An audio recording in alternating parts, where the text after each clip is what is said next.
तो hello everyone, welcome to Unacademy class 11th and 12th commerce. और आज की जो हमारी क्लास है ये है सेकंड लेक्चर फॉर स्टाफिंग। हमने स्टाफिंग चैप्टर लास्ट क्लास में स्टार्ट किया था और इसके कुछ दो तीन इंपॉर्टेंट पॉइंट्स हमने स्टडी किए थे। सबसे मेजरली जो हमने स्टडी किया था वो था स्टाफिंग का मीनिंग, कि यहाँ पे हम क्या क्या चीज़ों को इंक्लूड करते हैं।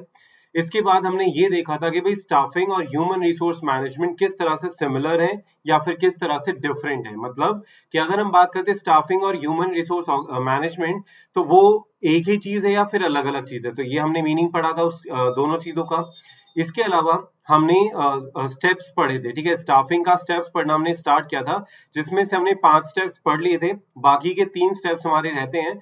और मैंने आपको क्लियरली एक चीज बताई थी कि क्या यहाँ पे होता है कि जो कोई छोटी ऑर्गेनाइजेशंस होती हैं, वहां पे जो ये 5 स्टेप्स होते हैं वो एक पर्टिकुलर ऑर्गेनाइजेशन एक पर्टिकुलर डिपार्टमेंट करता है। लेकिन बाकी के जो 3 स्टेप्स होते हैं ना, वो करता है अपना पर्टिकुलर डिपार्टमेंट। मतलब जिस डिपार्टमेंट के लिए वो पीपल को लाया गया है ना, जिस एम्प्लॉइज को लाया गया है, वो डिपार्टमेंट खुद ही करते हैं। लेकिन जो एक बड़ी ऑर्गेनाइजेशन होती हैं, वहां पे HR department, human resource department, एक अलग डिपार्टमेंट होता है जो पूरी तरह से ह्यूमन रिसोर्स से रिलेटेड सारी चीजों पे फोकस करता है और देखता है कि क्या काम करना है, क्या काम नहीं करना है। तो आज हम स्टार्ट करेंगे वहीं से, और उसके बाद फिर हम करेंगे कंपोनेंट्स ऑफ स्टाफिंग, कि कंपोनेंट्स क्या क्या होते हैं स्टाफिंग के। जो हमने प्रोसेस में पढ़े थे लगभग लगभग वही हैं, लेकिन थोड़ा सा हम उसको और भी और ब्रॉड वे में पढ़ेंगे कि एग्जैक्टली हम वहां पे क्या क्या चीजों को इंक्लूड करते हैं। सो स्टार्ट करते हैं with my little introduction. So my name is Gaurav Yadav and I've completed my BCom honors from Shriram College of Commerce, Delhi University. Then I completed my MCom from Delhi University. I'm UGC NET qualified, which is exam for lecturership.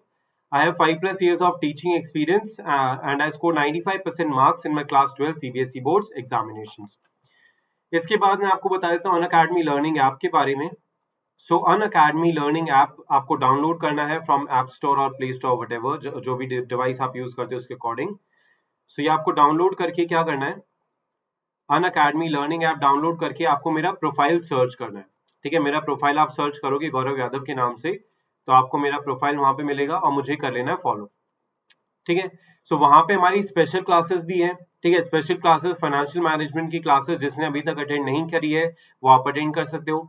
इसके अलावा कल Sunday है, तो Sunday को हमारा एक quiz होगा organising chapter का। ठीक है, ऑर्गेनाइजिंग चैप्टर का हो सकता है कि उसके अंदर मैं प्लानिंग के भी एक दो क्वेश्चन स्टाफिंग से रिलेटेड भी एक दो क्वेश्चन पूछ लूं। जितना हमने आज तक किया है उतने तक मैं वहां पे कोई भी क्वेश्चन पूछ सकता हूँ। इसी के साथ साथ एक डाउट क्लियरिंग सेशन होगा जस्ट आफ्टर दी क्विज। मतलब 15 to 20 क्वेश्चंस हम करेंगे। 1 घंटे का सेशन होगा जिसमें हमारा डाउट क्लियरिंग सेशन भी होगा, क्विज भी होगा, दोनों चीजें होंगी। और जो टाइमिंग होगा वो होगा हमारा 9:45 AM टू 10:45 AM। ठीक है, 9:45 AM टू 10:45 AM का हमारा टाइमिंग होगा। सो किसी को अगर कोई भी डाउट है, कोई कुछ पूछना चाहते हो या फिर किसी भी तरह का कोई भी चीज है, वो तुम कल हमें क्लास में वहां पे पूछ सकते हो। लेकिन ध्यान रखना कि ये यूट्यूब पर नहीं होगा, ये होगा अनअकैडमी लर्निंग ऐप के ऊपर। ठीक है, स्पेशल क्लासेस जो हमारी होती है वो वहां पे होगा और ये कंप्लीटली फ्री ऑफ कॉस्ट होगा। ठीक है, इसको हर कोई देख सकता है। ठीक है, हर कोई अटेंड कर सकता है, हर कोई देख सकता है। सो ये जरूर अटेंड करना। इसके बाद you can also get Unacademy subscription, plus subscription, क्योंकि हमारी प्लस क्लासेस ऑलरेडी स्टार्ट हो चुकी हैं। हमारी जो प्लस क्लासेस हैं, प्लस बैचेस जो हैं वो ऑलरेडी स्टार्ट हो चुके हैं। 1 वीक ऑलमोस्ट हो गया है। ठीक है, आज की क्लास को अगर मैं इंक्लूड कर लूं तो 1 वीक हमारा कंप्लीट हो गया है, जहां पे हमने financial market chapter almost complete कर लिया। ठीक है, 1-2 क्लासेस में और कंप्लीट हो जाएगा वो। लेकिन अभी तक अगर किसी ने एनरोल नहीं कराया है, अगर अभी तक किसी ने एनरोल नहीं कराया तो अभी एनरोल करा लेना। वैसे तो आप 1 मंथ का परचेज कर सकते हो, 3 मंथ्स का, 6 मंथ्स का, 12 मंथ्स का, लेकिन जो मैं आपको रिकमेंड करता हूँ ना वो है 6 मंथ्स का सब्सक्रिप्शन। ठीक है, मैं आपको पर्सनली रिकमेंड करता हूँ 6 मंथ्स का सब्सक्रिप्शन, क्योंकि 6 मंथ्स में आपका देखो अभी ऑलमोस्ट अक्टूबर का भी एक तरह से मिड आ गया, मतलब मिड आ जाएगा। मतलब आज 3 तारीख हो गई, अब अक्टूबर को जाने में ज्यादा टाइम नहीं लगेगा। तो अक्टूबर के मैं 15 डेज अगर मैं खत्म कर भी दूं तो हमारे पास ऑलमोस्ट 6 या फिर 5.5 मंथ्स ही बचे हैं। तो इसीलिए 6 मंथ्स का सब्सक्रिप्शन आप परचेज कर सकते हो ये अनअकैडमी ऐप के ऊपर। लेकिन यहाँ पे अगर आप मेरा कोड अगर यूज करते हो, ठीक है, अगर मेरा कोड आप यूज करोगे GA10, तो आपको मिलेगा 10% का इंस्टेंट डिस्काउंट। ठीक है, अगर आप मेरा कोड यूज करोगे GA10 तो आपको मिलेगा 10% का इंस्टेंट डिस्काउंट। दैट मीन्स कि जो ये 6 मंथ्स का कोर्स है ना, ये आपको पड़ेगा सिर्फ 9000 में। दैट मीन्स 1000 रुपीज का आपको यहाँ पे डिस्काउंट मिल जाएगा। ठीक है, अब यहाँ पे हमारे सारे सब्जेक्ट इंक्लूड होंगे। ठीक है, चाहे वो अकाउंट्स है, इकोनॉमिक्स है, बिजनेस है, इंग्लिश, मैथ्स, सारे सब्जेक्ट हमारे वहाँ पे इंक्लूड होंगे। और सभी सब्जेक्ट के आपको अलग अलग एजुकेटर मिलेंगे कि भाई अगर कोई सब्जेक्ट आपको, कोई एक पर्टिकुलर टॉपिक आपको किसी एक एजुकेटर का नहीं समझ में आता है तो आप दूसरे एजुकेटर की क्लासेस भी अटेंड कर सकते हो। दैट मीन्स कि जो 6 मंथ्स का सब्सक्रिप्शन अगर आप परचेज करते हो ना, तो उस केस में 6 मंथ्स के लिए आपको कंप्लीट एक्सेस ऐप का मिल जाएगा। ठीक है, किसी भी तरह से वहां पे रिस्ट्रिक्शन नहीं होगा, 6 मंथ्स कंप्लीट आपको एक्सेस वहां पे उसका मिल जाएगा। ठीक है, तो वहां पे हमारी इंटरेक्टिव लाइव क्लासेस होंगी, डाउट सेशंस होंगी। डाउट सेशंस काफी इंटरेस्टिंग होते हैं, काफी इंपॉर्टेंट भी होते हैं। और डाउट सेशन का क्या सिस्टम होता है वो भी मैं आपको बता देता हूँ कि डाउट सेशंस कैसे होते हैं कि भाई 3 क्लासेस हमारी होती हैं, उसके बाद जो 4th क्लास हमारी होती है ना, वो स्पेसिफिकली डाउट क्लास होती है। ठीक है, उसके अंदर हम डेडिकेटेड डाउट सेशन हम उसको बोलते हैं। डेडिकेटेड डाउट सेशन में जो भी आपके डाउट है जो प्रीवियस 3 क्लासेस में या फिर इसके अलावा जो भी कोई आपके डाउट होते हैं वो क्लियर हो पाते हैं। ठीक है, सो डाउट सेशंस हो गए। इसके बाद टेस्ट एंड क्विजेस तो रेगुलर वहां पे होते ही हैं। और ये मैंने आपको पूरा बता ही दिया कि भाई फुल एक्सेस आपको मिल जाता है। तो जिसने अभी तक नहीं किया है अनअकैडमी को सब्सक्राइब, वो सब्सक्राइब कर लो। और मेरा कोड जरूर याद रखना, GA10। ठीक है, GA10, इस कोड को यूज करके आपको मिलेगा 10% का इंस्टेंट डिस्काउंट। ठीक है, सो इसके बाद हम स्टार्ट करते, एक बार रिवाइज कर लेते हैं लास्ट टॉपिक जो हमने किया था। सो स्टाफिंग प्रोसेस हमने लास्ट क्लास में किया था, जहां पे हमने 5 पॉइंट तो कर लिए थे, बाकी के जो बचे हुए 3 पॉइंट्स है वो हमें अभी करने हैं। सो ये 5 जो पॉइंट्स है इसमें हमने क्या क्या किया था, एक बार फटाफट इसको रिवाइज कर लेते हैं। सो सबसे पहला था कि भाई हम सबसे पहले काम क्या करते हैं, हम सबसे पहले ये देखते हैं कि या तो हमारी ऑर्गेनाइजेशन एक नई ऑर्गेनाइजेशन होगी या फिर एक पुरानी ऑर्गेनाइजेशन होगी। तो अगर पुरानी ऑर्गेनाइजेशन है तो उसमें हम ये कंपेयर करेंगे कि भाई जो ऑलरेडी हमारी ऑर्गेनाइजेशन के अंदर काम लोग कर रहे हैं, उनके अलावा हमें कितने लोगों की जरूरत पड़ेगी, वो चीज हम यहाँ पे एस्टिमेट करेंगे। और अगर हमारी कोई नई ऑर्गेनाइजेशन है कि हमने वर्किंग करना स्टार्ट किया और अभी कुछ 2-4 लोग हमारी ऑर्गेनाइजेशन के अंदर है, मतलब जो मेन लोग हैं वही है, तो उस केस में हमें ये डिसाइड करना होगा कि भाई कितने लोगों की हमें जरूरत पड़ेगी। ठीक है, तो यहाँ पे जो फर्स्ट एंड फॉरमोस्ट स्टेप होता है स्टाफिंग प्रोसेस का, that is estimating man power requirement. कि हम सबसे पहले अपनी रिक्वायरमेंट को देखते हैं कि यहाँ पे हमें कितने वर्कफोर्स की जरूरत होगी। The next आता है recruitment. So recruitment is what? Recruitment is basically जब हम लोगों को ये बोलते हैं, जो भी पोटेंशियल एम्प्लॉइज हो सकते हैं ना हमारी कंपनी के अंदर, जो हमारी ऑर्गेनाइजेशन के अंदर, हम उनको एक तरह से इनवाइट करते हैं to apply for the job, for the post जो हमारी ऑर्गेनाइजेशन के अंदर वेकेंट है। तो इसको हम बोलते हैं रिक्रूटमेंट। अब रिक्रूटमेंट के अंदर हमने पढ़ा था कि भाई रिक्रूटमेंट हम अलग अलग ऑर्गेनाइजेशन अलग अलग तरह की सोर्सेज को सिलेक्ट कर सकती है। इसी तरह से हर एक ऑर्गेनाइजेशन में भी क्या होता है कि अलग अलग लेवल पे जो रिक्रूटमेंट होती है ना, वो अलग अलग प्रोसेसेस से हम कर सकते हैं। फॉर एग्जांपल, जैसे हम रिक्रूटमेंट की नॉर्मली अगर हम बात करें, अगर हमें कोई टैलेंट की अगर हमें जरूरत है, कोई स्पेसिफाइड क्वालिफिकेशंस की, एक्सपीरियंस की जरूरत है, तो हम उस केस में कोई और सोर्स यूज करेंगे। ठीक है, मान लो कि हम न्यूज़पेपर में हम एड्स निकाल देंगे, या फिर कोई जैसे आपने देखा होगा कि कुछ स्पेसिफिक न्यूज़पेपर्स ऐसे होते हैं जो सिर्फ एम्प्लॉयमेंट की न्यूज ही कैरी करते हैं। जैसे एम्प्लॉयमेंट न्यूज करके एक न्यूज़पेपर आता है, तो वहां पे आपको सारी एम्प्लॉयमेंट से रिलेटेड न्यूज मिलेंगी। या फिर कोई जनरल न्यूज़पेपर जो होता है हमारा, उसके अंदर हम न्यूज निकाल सकते हैं। या फिर अगर हमें फ्रेशर्स चाहिए, ठीक है, अगर हमें फ्रेशर्स चाहिए, किसी भी तरह का कोई एक्सपीरियंस हमें रिक्वायरमेंट नहीं है, तो उस केस में हम क्या कर सकते हैं, उस केस में हम कॉलेजेस में जा सकते हैं। ठीक है, कैंपस प्लेसमेंट्स होता है ना, जैसे 3 इडियट्स में आपने देखा होगा। तो 3 इडियट्स में वो क्या करते हैं, वो किसी एक कॉलेज के अंदर जाते हैं, और कॉलेज में जो बच्चे अभी पास आउट होने वाले हैं, मतलब मान लो कि अभी जैसे तुम 2021 के अंदर तुम पास आउट होने वाले हो, तो इस टाइम से मतलब एग्जाम से पहले वो क्या करते हैं कि जो भी लोगों को उनको सिलेक्ट करना होता है, उनको सिलेक्ट करके वो ले जाते हैं। ठीक है, मतलब ले नहीं जाते ऑब्वियसली, काम तो स्टार्ट होता है जब उनके एग्जाम वगैरह खत्म हो जाते हैं उसके बाद ही, लेकिन प्रोसेस जो होता है उससे पहले ही खत्म कर लिया जाता है। इसके बाद नेक्स्ट आता है selection. Now selection is what? Selection is basically कि भाई जिन जिन लोगों ने अप्लाई किया है, ठीक है, जिन जिन लोगों ने अप्लाई किया है उन लोगों में से ये देखना कि भाई बेस्ट लोग कौन से हैं। क्योंकि जैसे मैंने आपको कल भी एग्जांपल दिया था कि भाई अगर मुझे मेरी ऑर्गेनाइजेशन के अंदर सिर्फ 100 लोगों की जरूरत है और 10,000 लोगों ने अप्लाई किया है, तो 10,000 को तो मैं नहीं सिलेक्ट करूंगा ना। उनमें से मैं क्या करूंगा कि वो जो 10,000 लोग हैं उनमें से 100 कौन से बेस्ट लोग हैं उनको मैं सिलेक्ट करूंगा। तो ये जो प्रोसेस होता है जहां पे जितने भी लोगों ने अप्लाई किया है उनको मैं सिलेक्ट करता हूँ, बेस्ट लोगों को सिलेक्ट करता हूँ, उसको हम इंक्लूड करते हैं सिलेक्शन के अंदर। अब अगेन सिलेक्शन की भी हमने काफी सारे प्रोसेस पढ़े थे कि भाई यहाँ पे हम टेस्ट लेके भी कर सकते हैं, ठीक है, इंटरव्यू के थ्रू भी कर सकते हैं, या फिर अगर मान लो कि अनस्किल्ड या फिर मतलब ऐसा कोई काम है जहाँ पे कोई सेमी स्किल्ड लेबर की हमें जरूरत है, तो वहां पे हमें कोई ये टेस्ट वगैरह लेने की भी जरूरत नहीं होती।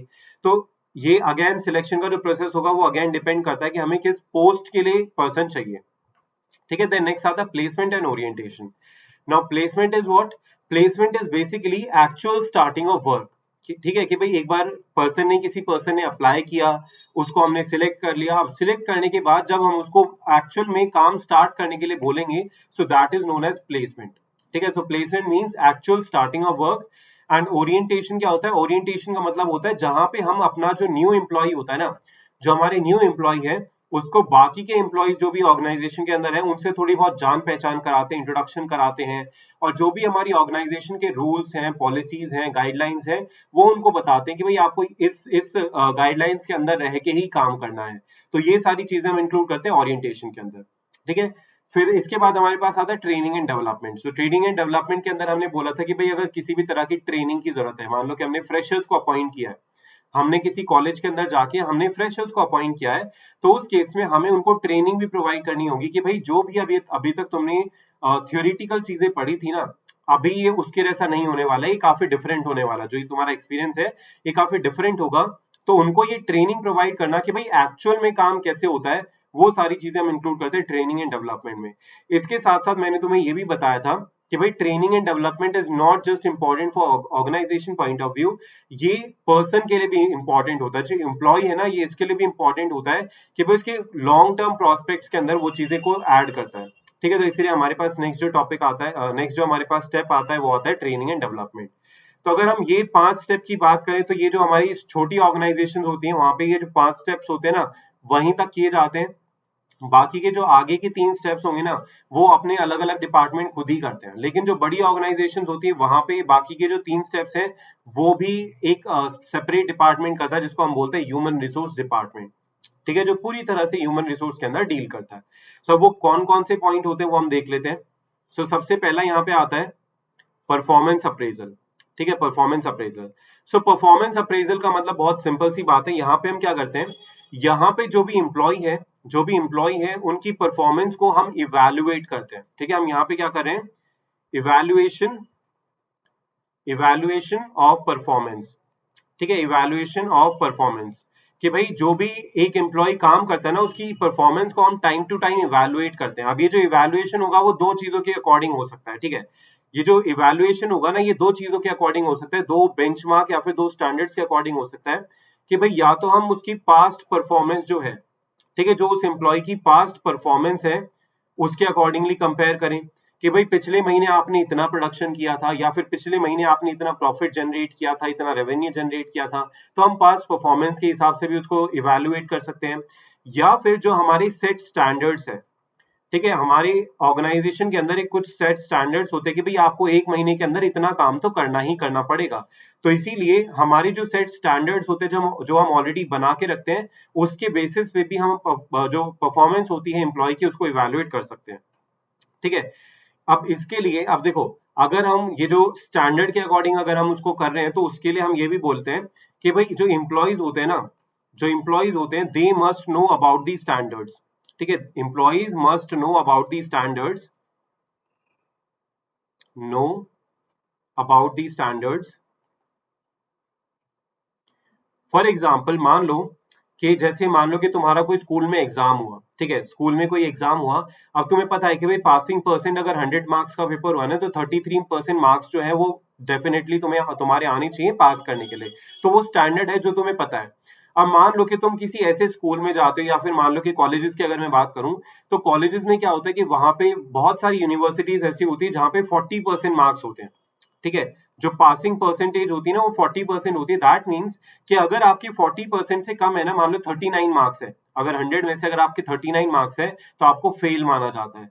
तो ये चीज ऐसा यहाँ पे नहीं होनी चाहिए। जो भी एक स्टैंडर्ड है ना, वो एम्प्लॉयज को पता होना चाहिए, क्योंकि अगर उनको पता ही नहीं है कि भाई 40% मिनिमम है, कि भाई इतना करना ही करना है, तो फिर वो कैसे काम करेंगे। तो इसीलिए हम बोलते हैं कि भाई जो भी स्टैंडर्ड्स है ना, वो एम्प्लॉयज को क्या होने चाहिए, हमेशा पता होने चाहिए।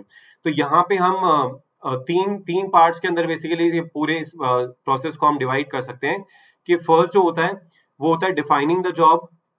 ठीक है, डिफाइनिंग द जॉब का मतलब होता है कि भाई आपको क्या क्या काम करना है, उसके अकॉर्डिंग ही तो कोई काम करेगा ना, कि भाई आपको ये काम करना है तो उसको डिफाइन करना पड़ेगा हमें प्रॉपरली।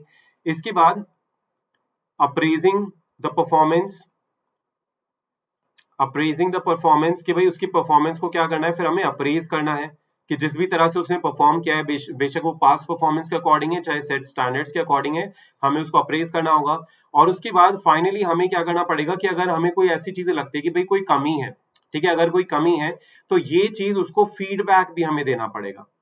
ठीक है, इस चीज के लिए हमें क्या करना पड़ेगा, उसको फीडबैक भी देना पड़ेगा कि भाई आपने पिछले महीने में ये काम किया तो इसकी वजह से आपका ये नुकसान हो गया, ठीक है, या फिर हमारा ये नुकसान हो गया, या फिर जो भी कुछ है वो उनको बताना पड़ेगा। मान लो कि सीक्रेटली आप ऐसे करोगे कि भाई हमने चेक तो किया था, बस उसको बताना भूल गए, तो बताया ही नहीं, तो फिर वो आगे इंप्रूव कैसे करेगा। तो इसीलिए फीडबैक भी इंपॉर्टेंट पार्ट होता है परफॉर्मेंस अप्रेजल का।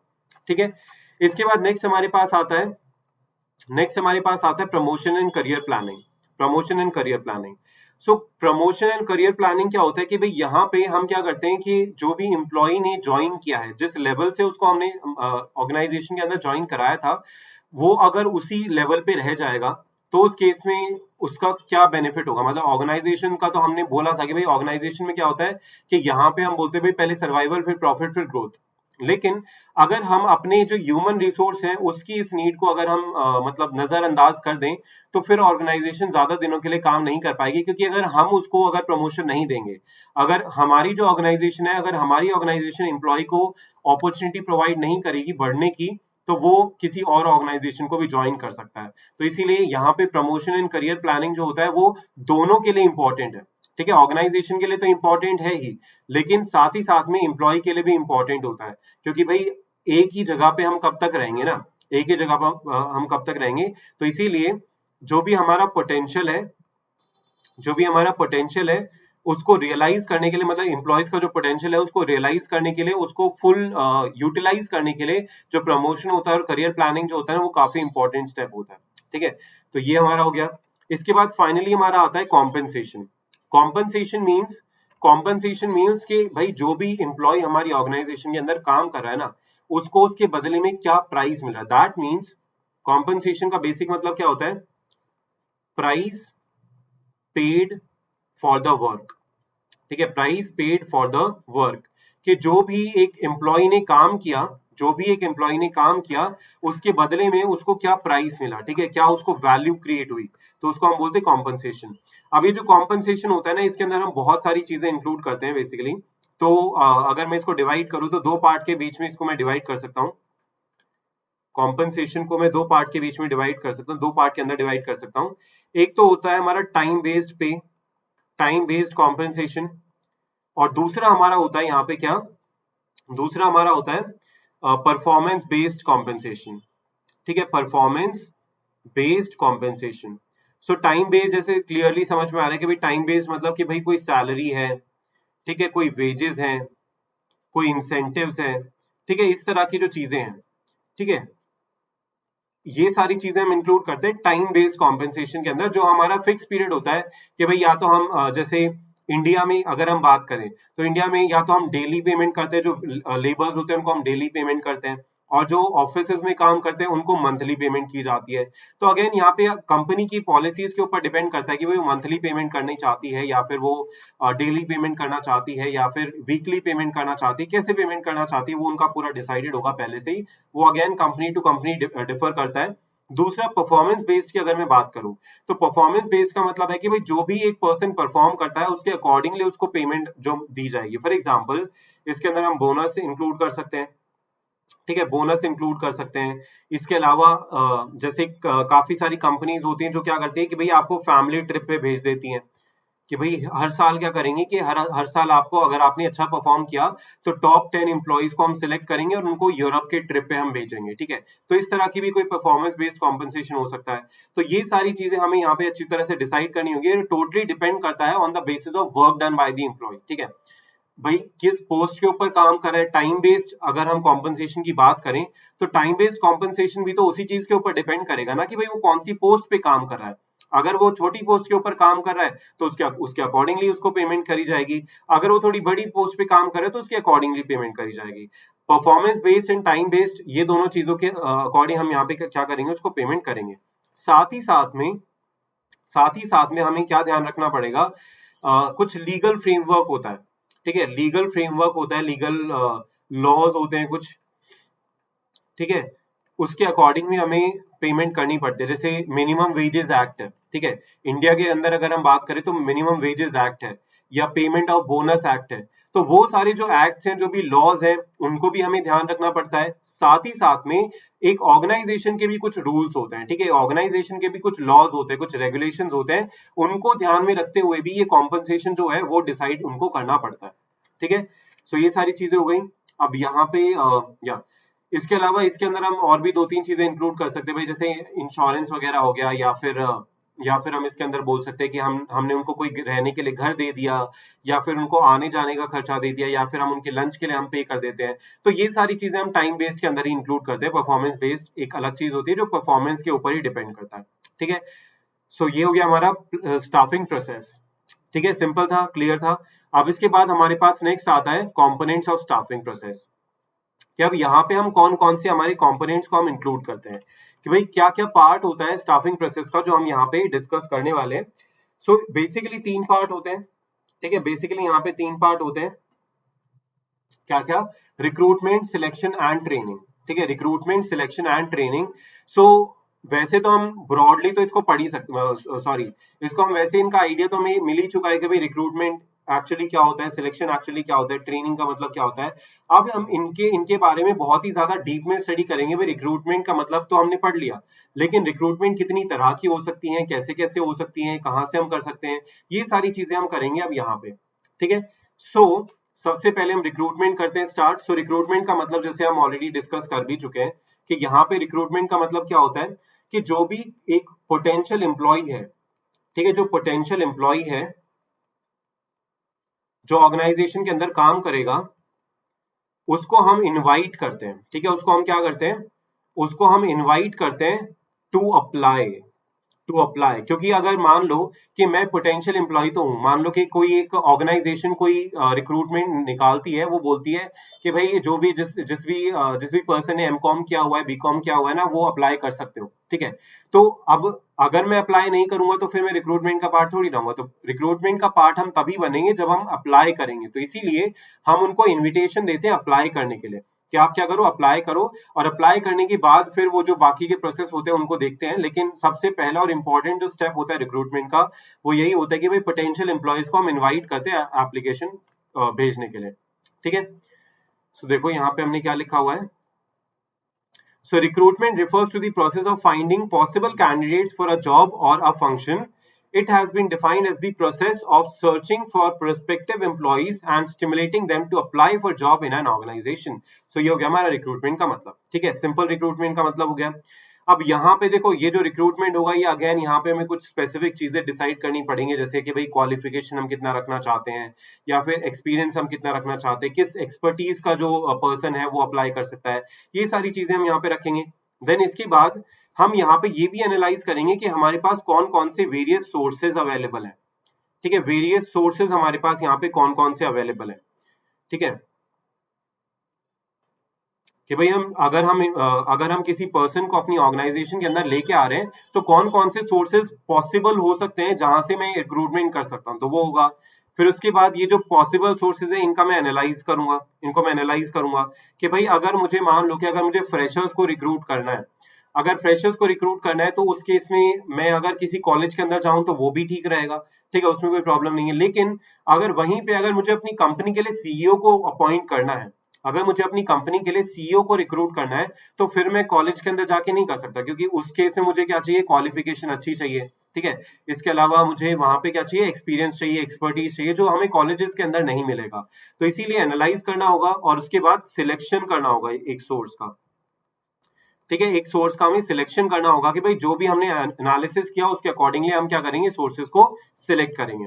देन इसके बाद फाइनली होगा कि भाई हम मतलब जो भी हमने सोर्स सिलेक्ट किया है, फिर वहां पे हम एक तरह से कोई भी मतलब ऑफर निकालेंगे। ऑफर बेसिकली जैसे न्यूज़पेपर में हम कोई एडवर्टाइजमेंट निकाल सकते हैं, या फिर हम इंटरनेट पे एडवर्टाइजमेंट दे सकते हैं, या फिर कोई भी तरीका हम फॉलो कर सकते हैं। वो डिपेंड करता है, वो हम आगे भी पढ़ेंगे जब हम एक्सटर्नल सोर्सेज के बारे में पढ़ेंगे, तो वो क्या तरीका होगा उसके बारे में हम पढ़ेंगे। लेकिन अगेन डिपेंड करता है from organisation to organisation, from post to post. ठीक है, इसके बाद अगर मैं बात करूं सोर्सेज ऑफ रिक्रूटमेंट की, तो सोर्सेज ऑफ रिक्रूटमेंट हमारे बेसिकली दो तरह के होते हैं। एक होता है इंटरनल सोर्सेज, एक होता है एक्सटर्नल सोर्सेज। अब नाम से ही पता चल रहा है इंटरनल सोर्सेज मतलब क्या, एक्सटर्नल सोर्सेज क्या। So internal sources is basically क्या।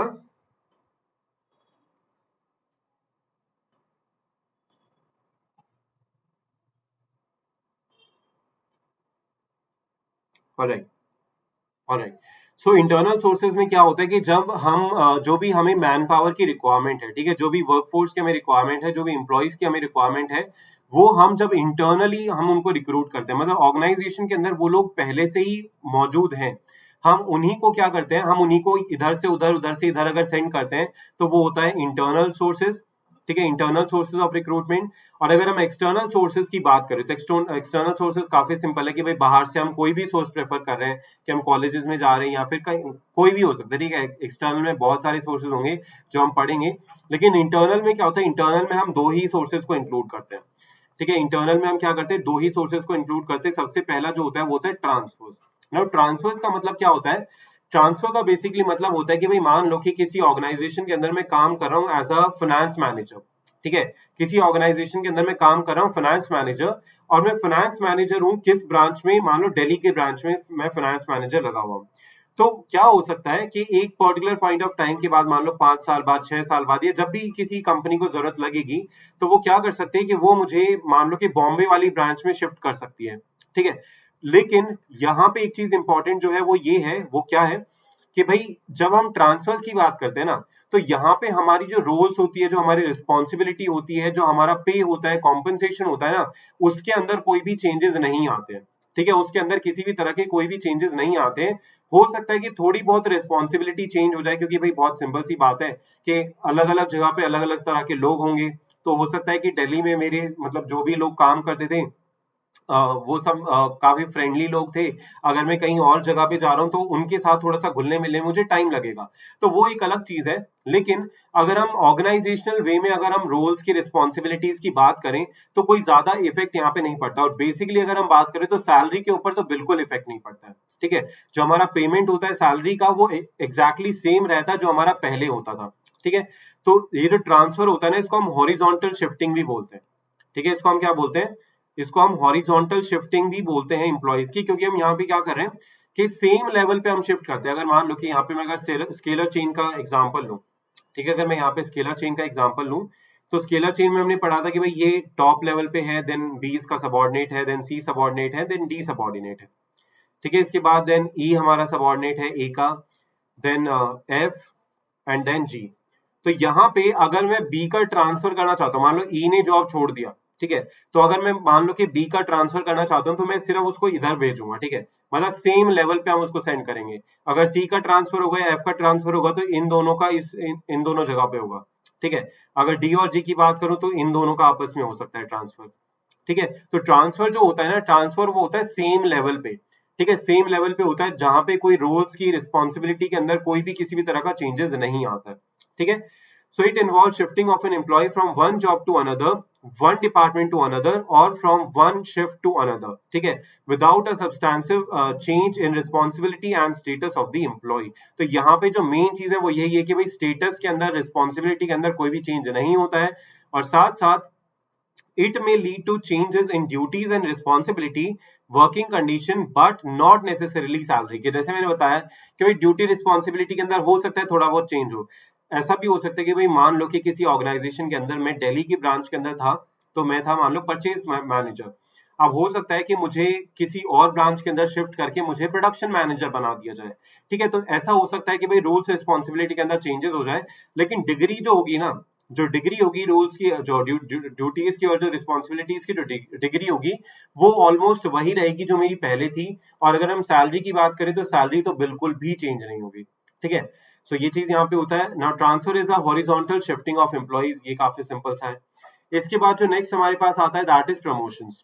Now promotion is basically vertical shifting of employees. ठीक है, promotion is basically what, vertical shifting of employee, जहां पे हम क्या करते हैं कि हम एक एम्प्लॉय की जो अभी पोस्ट है, ठीक है, जिस करंट पोस्ट पे वो काम कर रहा है ना, उसके ऊपर वाली पोस्ट पे उसको हम क्या कर देते हैं, शिफ्ट कर देते हैं। ठीक है, तो इसको हम क्या बोलते हैं, प्रमोशन। तो बहुत सिंपल सी बात है, प्रमोशन का नाम ये ट्रांसफर प्रमोशन कोई ज्यादा अलग नहीं है, मतलब अलग तो है लेकिन कोई ऐसी नई चीज नहीं है जो तुमने पहले ना सुनी हो। ठीक है, लेकिन अगर हम ट्रांसफर और प्रमोशंस को कंपेयर करें तो ट्रांसफर और प्रमोशन में जो मेजर डिफरेंस होता है वो ये होता है कि जब हम ट्रांसफर्स की बात हमने की तो हमने बोला कि रोल्स रिस्पॉन्सिबिलिटी के अंदर ज्यादा चेंजेस नहीं होते, सैलरी के अंदर चेंजेस नहीं होते, लेकिन प्रमोशन में ये सारी चीजें होती हैं। यहाँ पे रोल्स के अंदर भी चेंज होता है, रिस्पॉन्सिबिलिटीज ड्यूटीज के अंदर भी चेंज होता है। इसी के साथ साथ जो हमारा स्टेटस है, जो हमारा पेमेंट है, जो सैलरी है, जो इंसेंटिव है, वो भी यहाँ पे चेंज होता है। ठीक है, वो भी यहाँ पे क्या होता है, एक सब्सटेंशियल लेवल पे चेंज होता है। ठीक है, so a business enterprises generally follow the practice of filling higher jobs by promoting employees from lower jobs. Promoting leads to shifting an employees to a higher position, carrying higher responsibility, facilities, status and pay. Promotion is a vertical shifting of employees. ठीक है, तो promotion क्या होता है, एक vertical shifting होता है जहां पे हम एक नीचे वाले लेवल से ऊपर वाले लेवल तक जो employees होते हैं उनको ट्रांसफर करते हैं, उनको शिफ्ट करते हैं बेसिकली। ठीक है, अब इसके अगर हम मेरिट्स और डीमेरिट्स की बात करें तो काफी सिंपल सा है। ठीक है भाई, जो मेरिट्स और डीमेरिट्स है ना, ये दोनों दोनों के कंटेक्स्ट में है। मतलब ये कोई पॉइंट्स होगा जो एक स्पेसिफिकली प्रमोशन के कंटेक्स्ट में होगा, कोई एक पॉइंट होगा जो स्पेसिफिकली ट्रांसफर के कंटेक्स्ट में होगा। जैसे for example motivates the employee, तो अगर हम मोटिवेट्स द एम्प्लॉय की अगर हम बात करें तो ये है प्रमोशन के कंटेक्स्ट में। ठीक है, प्रमोशन के कंटेक्स्ट में कि भाई अगर पहले मान लो कि पहले तुम्हारा जो पोस्ट था वो थोड़ा कम था, पहले मान लो कि तुम लोअर डिविजनल क्लर्क थे। ठीक है, पहले तुम लोअर डिविजनल क्लर्क थे, अब तुम्हें अपर डिविजनल क्लर्क बना दिया गया है। ठीक है, सो लोअर से अपर पे तुम पहुंच गए हो। ठीक है, तो प्रमोशन हो गया। तो इससे क्या होगा, एम्प्लॉयज के अंदर मोटिवेशन आएगा कि भाई हमारी जो रिस्पॉन्सिबिलिटी है या फिर हमने अच्छा काम किया तभी तो हमें प्रमोशन मिला। इसके साथ साथ क्योंकि पेमेंट के अंदर भी चेंजेस आते हैं, सैलरी के अंदर भी चेंजेस आते हैं, तो इसीलिए भी हम क्या बोलते हैं कि जो एम्प्लॉयज होते हैं वो मोटिवेट हो जाते हैं। देन सिंपल प्रोसीजर होता है, काफी सिंपल होता है। बेशक ट्रांसफर की हम बात करें तो ये दोनों से रिलेटेड है, चाहे हम ट्रांसफर की बात करें या फिर हम प्रमोशन की बात करें, दोनों ही सिंपल प्रोसीजर होता है क्योंकि हमें ऑलरेडी पता होता है कि भाई कौन कौन सा पर्सन कौन सी प्लेस पे काम कर रहा है, कौन से डिपार्टमेंट के अंदर काम कर रहा है, और ये सारी चीजें हमें क्योंकि पता होती है तो हमें ज्यादा कोई खर्चा करने की जरूरत नहीं पड़ती। मान लो कि अगर एक्सटर्नल सोर्सेज से हमें लेना पड़ेगा, ठीक है, तो ये इकोनॉमिकल में भी आ जाएगा। वैसे तो इकोनॉमिकल को भी इसके साथ ही हम समझ सकते हैं। इकोनॉमिकल का बेसिकली मतलब होता है चीपर। ठीक है, तो चीपर कैसे, चीपर या फिर सिंपल प्रोसीजर कैसे कि भाई अभी हमें ज्यादा कोई सोचने की जरूरत नहीं पड़ेगी, हमें पता है कि भाई ये पोस्ट खाली है, तो ये जो पर्सन है ये काफी अच्छा परफॉर्म करता है, तो इसको हम क्या कर देते हैं, शिफ्ट कर देते हैं, दैट्स इट। तो सिंपल प्रोसीजर भी है, चीपर भी है, क्योंकि हमें किसी भी तरह का एडवर्टाइजमेंट में या फिर इस तरह की जो भी चीजें हैं उनमें कोई खर्चा करने की जरूरत नहीं पड़ेगी। ठीक है, तो इकोनॉमिकल होता है। Next, less requirement of training and induction, ये भी सिंपल सी बात है। जैसे इंडक्शन का हमने बोला था कि भाई इंडक्शन का मतलब क्या होता है, बेसिकली ओरिएंटेशन। ठीक है, ओरिएंटेशन इंडक्शन एक तरह का होता है जहां पे हम उनको इंट्रोड्यूस कराते हैं कि भाई हमारी पॉलिसीज क्या है, हमारे प्लान्स क्या है, हमारी जो ऑर्गेनाइजेशन है उसके क्या रूल्स है, रेगुलेशंस है। अब अगर कोई एम्प्लॉय हमारी ऑर्गेनाइजेशन के अंदर पहले से ही काम करता है तो हमें उसको ये चीजें नहीं बतानी पड़ेगी, और ट्रेनिंग तो हमें बिल्कुल भी नहीं देनी पड़ेगी। हो सकता है कि थोड़ी बहुत जरूरत हो, लेकिन उस लेवल पे जरूरत नहीं होगी कि अगर हम किसी एक नए पर्सन को लेके आते हैं। क्योंकि अगर हम किसी पर्सन को मान लो प्रमोट कर रहे हैं, अगर हम किसी पर्सन को प्रमोट कर रहे हैं तो उस केस में हमें पता है कि भाई ये जो पर्सन है ये इस काम को करने के लायक है, तभी हम उसका प्रमोशन कर रहे हैं ना। ऐसा थोड़ी होगा कि कोई पर्सन काम कर नहीं रहा है फिर भी हमने उसका प्रमोशन कर दिया, नहीं, दैट डजंट हैपेंस। सो इसीलिए यहाँ पे requirement of training and induction जो होती है वो कम होती है। देन शिफ्टिंग सरप्लस वर्कफोर्स, कि अगर मान लो कि ऐसा कुछ है कि एक परचेज डिपार्टमेंट है और एक है मान लो प्रोडक्शन डिपार्टमेंट। ठीक है, एक परचेज डिपार्टमेंट है, एक प्रोडक्शन डिपार्टमेंट है, और परचेज डिपार्टमेंट में है मान लो 50 लोग, लेकिन यहाँ पे जरूरत है सिर्फ 40 की। ठीक है, यहाँ पे है मान लो 30 लोग, यहाँ पे भी जरूरत है 40 की। तो हम क्या कर सकते हैं कि यहाँ पे जो 10 लोग फालतू है ना, उनको 10 लोगों को हम कहाँ पे ट्रांसफर कर सकते हैं, यहाँ पे ट्रांसफर कर सकते हैं। तो इसी को हम बोलते हैं कि भाई जो भी हमारा सरप्लस वर्कफोर्स होता है ना उसको हम इजीली शिफ्ट कर सकते हैं। कि हमारी रिक्वायरमेंट को हम मेजर करेंगे कि भाई अब हमें इतने लोगों की जरूरत नहीं है, तो हम क्या कर सकते हैं कि वहां से उठा के उनको दूसरे डिपार्टमेंट के अंदर सेंड कर देते हैं। ठीक है। सो इसलिए शिफ्टिंग ऑफ वर्कफोर्स यहाँ पे काफी इजी हो जाता है। नेक्स्ट हमारे पास आता है लिमिटेशन। सो लिमिटेशन भी अगेन काफी सिंपल है। तो सबसे पहला है कि prevents fresh talents to enter the organisation, कि भाई जो लोग पहले काम कर रहे थे वो ही अभी काम कर रहे हैं। तो जो फ्रेश टैलेंट मार्केट के अंदर है, क्योंकि देखो जब हम टैलेंट की बात करते हैं ना, तो टैलेंट हमेशा बढ़ता ही है। ठीक है, टैलेंट हमेशा बढ़ता है। टैलेंट एक ऐसी चीज है जो जनरेशन के साथ साथ हमेशा बढ़ता है। क्योंकि अगर हम बात करें कि भाई जो टेक्नोलॉजी हमारे पास 20 साल पहले थी वो हमारे पास आज नहीं है, मतलब उससे बेटर टेक्नोलॉजी है, काफी बेटर टेक्नोलॉजी। तो ऐसा क्यों हो रहा है? ऐसा इसीलिए हो रहा है क्योंकि नॉलेज की अगर हम बात करें ना, तो नॉलेज एक ऐसी चीज है जो टाइम टू टाइम बढ़ती है। अगर मैं तुम्हें एक एग्जाम्पल के साथ एक्सप्लेन करूं, जब मेरा कॉलेज का एक ओरिएंटेशन प्रोग्राम था ना, तो जो हमारे प्रिंसिपल थे उस टाइम पे, जो प्रिंसिपल थे हमारे कॉलेज के, तो उन्होंने बोला था कि भाई जब जिस टाइम पे उनका एडमिशन हुआ था कॉलेज के अंदर, तो उनके 63 या 64% मार्क्स आए थे, और उस टाइम पे वो अपनी टॉपर थे, मतलब बैच के टॉपर थे। उन्होंने भी एसआरसीसी से ही किया था। तो वो मतलब अपने बैच के टॉपर थे।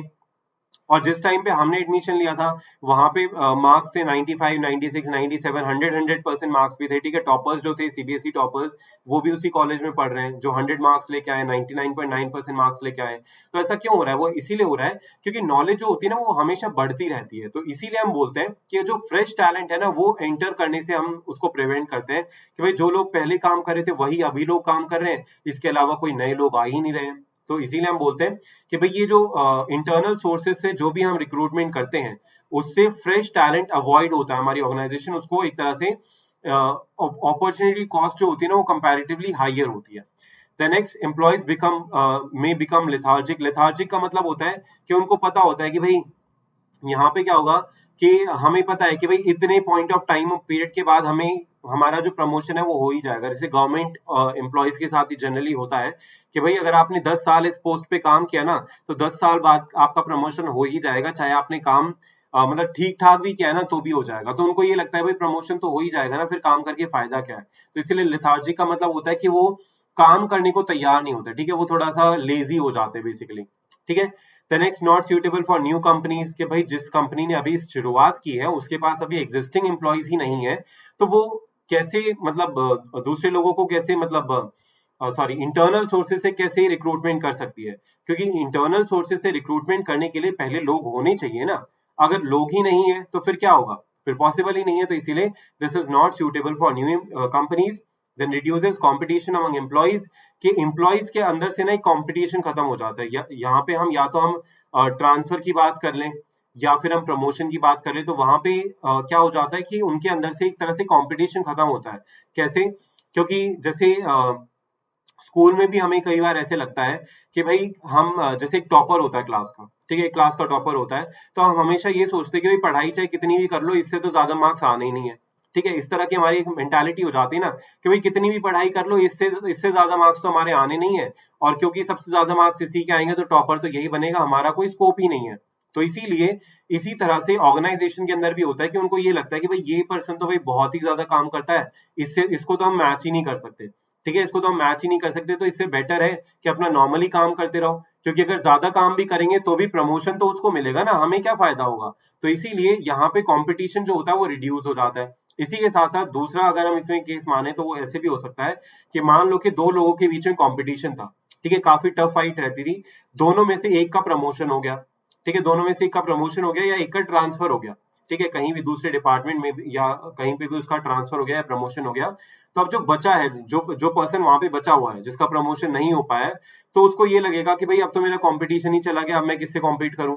तो इस तरह का केस भी यहाँ पे राइज हो सकता है। The next reduces productivity of the organisation. कैसे? भाई देखो, जैसे मैंने तुम्हें बताया कि भाई प्रोडक्शन डिपार्टमेंट से अगर हम परचेज डिपार्टमेंट के अंदर डालेंगे तो चीजों को सीखने में तो थोड़ा टाइम लगेगा ना। हमें बेशक ट्रेनिंग की उतने लेवल पे जरूरत नहीं है, लेकिन अगर हम एक ही काम को बार बार करते हैं तो थोड़ा सा स्पेशलाइजेशन आता है, लेकिन स्पेशलाइजेशन रिमूव भी हो जाएगा अगर हमने एक डिपार्टमेंट से दूसरे डिपार्टमेंट के अंदर किसी पर्सन को शिफ्ट किया है। तो इसीलिए हम बोलते हैं प्रोडक्टिविटी ऑफ ऑर्गेनाइजेशन क्या होती है, रिड्यूस होती है इस प्रोसेस की हेल्प से, इस प्रोसेस की वजह से। ठीक है,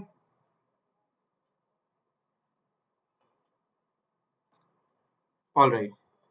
सो आज की क्लास के लिए इतना ही करते हैं। अब नेक्स्ट एक चीज ध्यान रखना कि कल जो हमारा कल सुपर संडे होने वाला है, ठीक है, सुपर संडे हमारा होगा 4th of October 2020। सो ये अपना टाइमिंग ध्यान रखना कि 9:45 to 10:45 होगा हमारा ऑर्गेनाइजिंग का quiz, followed by a doubt clearing session,